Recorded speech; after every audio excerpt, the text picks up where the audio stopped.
মানবতা বিরোধী অপরাধের দায়ে সাবেক প্রধানমন্ত্রী শেখ হাসিনা এবং সাবেক স্বরাষ্ট্রমন্ত্রী আসাদুজ্জামান খান কামালের বিরুদ্ধে ঘোষিত মৃত্যুদণ্ডকে একটি ঐতিহাসিক রায় বলে অভিহিত করেছে অন্তর্বর্তীকালীন সরকার।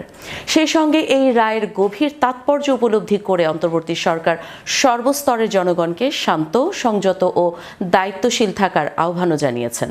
সোমবার বিকেলে অন্তর্বর্তীকালীন সরকার এক বিবৃতিতে রায় পরবর্তী সময়ে কোনো ধরনের উচ্ছৃঙ্খলতা, উত্তেজনাপ্রসূত আচরণ, সহিংসতা বা আইন বিরোধী কর্মকাণ্ড থেকে বিরত থাকার জন্য সবাইকে বিশেষ অনুরোধ জানিয়েছে।